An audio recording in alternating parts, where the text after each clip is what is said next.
Hey guys, Chad, Horrible Modeler here. Well, it's been a while since I've made a video here with the springtime and everything. The temperature's getting warm and the days getting longer.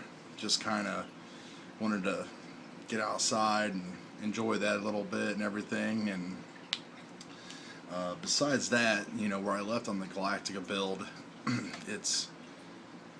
I knew that there was going to be a lot of work and some daunting tasks ahead. So that's probably why I took a break too. But I got all caught up on watching all my favorites, Trekworks and Steve Neal and everything like that. So kind of got a little bit more motivation and excitement, and it was rainy this weekend, so felt I was gonna just go ahead and dive back into the Galactica. Plus, since the Pegasus got released, I'm guessing anybody who's going to build that has either built one of these or is going to build both of them. So I got things laid out here on the bench to kind of show you the different steps and the progress and stuff where I'm at. So let me pop the camera off here. I'm shooting this on the iPhone too, so let me flip this around. Okay, well that didn't work quite how I wanted it to. So anyway, let's show you where we're at. We started with that gator head modification. We've been through all that. There's my fiber optics there, still got to trim. A couple more detail pieces I laid in. Going to go over this with some more paint. Once I went to there, basically I started to work on the main hull here with the docking bay retractor holders and lighting them. And basically when it comes to lighting, everything runs through these pieces. They are critical. You can see I have put in two red LEDs, one there and one there, and those are drilled and ran through the back. I've done that for both sides, and those are basically going to snap down into there. So the other thing that you have to do is you have to run the wires for the landing bays themselves through these swing type arms right here that you can see I have mounted right there. So basically what you have to do, I got some wires stuck to each other there, sorry. The easiest thing to do is to start with your top piece. You got these little pieces here that snap in to the top of the underside of the arms here. So you snap one of those in, you flip her upside down, and you drill a hole through your wires through both pieces, as you can see right there. So then you will run your wires then up through the arm like I have here, where again you will have to drill another little hole out of it. The easiest way I found to do that is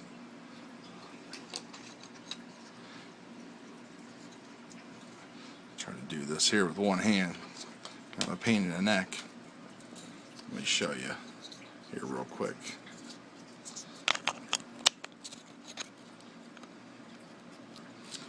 Those pieces go into there. So before you assemble any of this into here, you need to do the drilling thing on both sides of those. So basically you need to drill a hole straight through that piece and straight through that piece, so you can run your wires for the landing bays out of there and tie it all in with these wires and everything inside of here.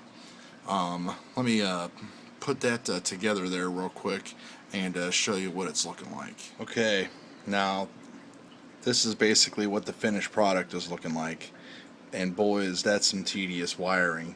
Basically threading that wire all the way through to the back side here. Now let me tell you one thing, you need to go to Radio Shack and buy some of the magnet wire, this super thin stuff.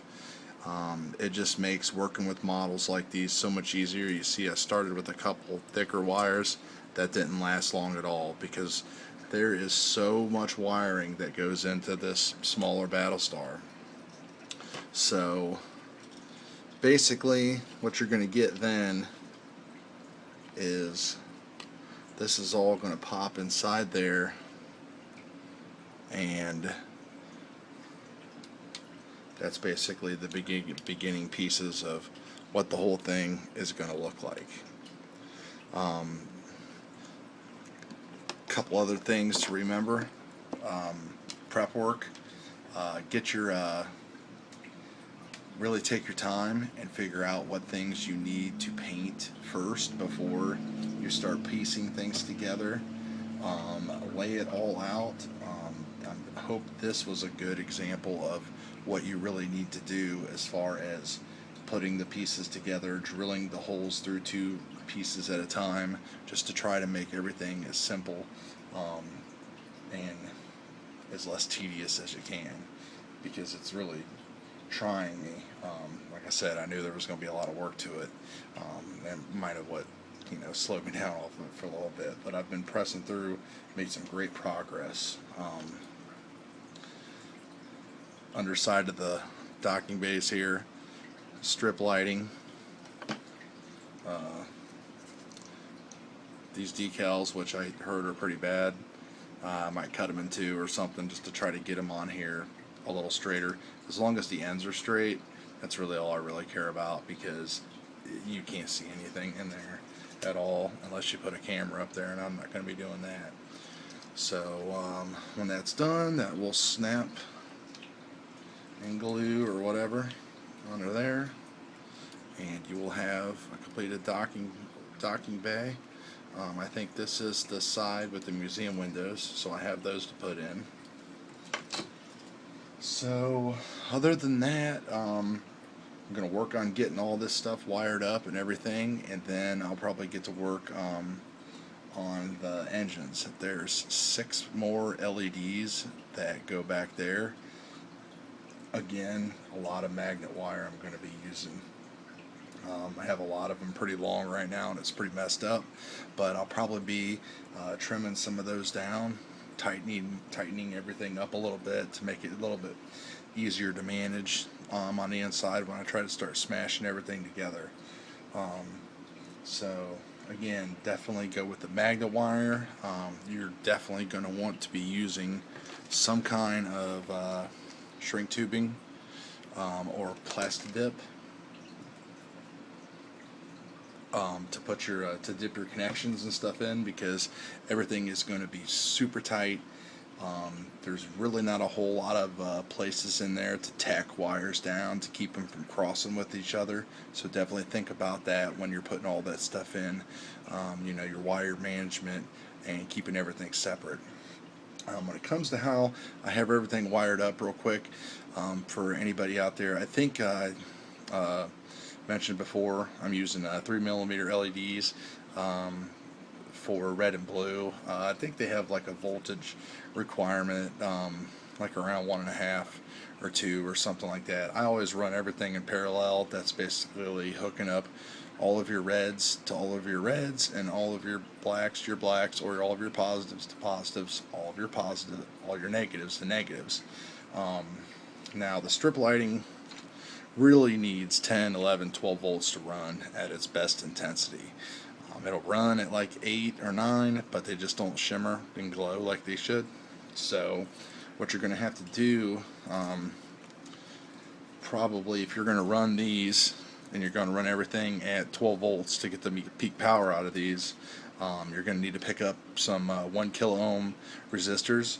I'm using 2 in mine because I've seen other people's that were using like 470s or 1Ks, and everything was really super bright still.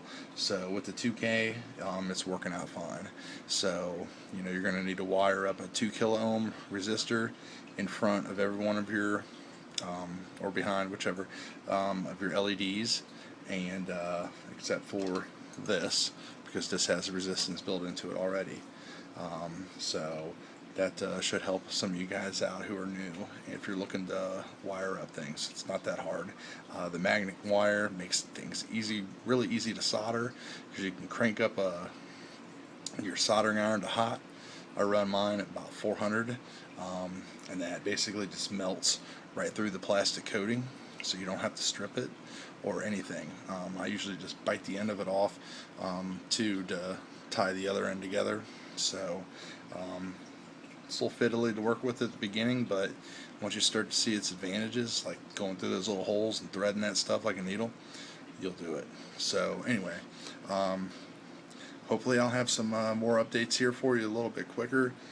Plan on really pushing through on this thing and trying to get it done, because I really want to get that Pegasus, but I'm not buying it until this is done. So anyway, thanks a lot, guys, and hope things are going good. Talk to you later.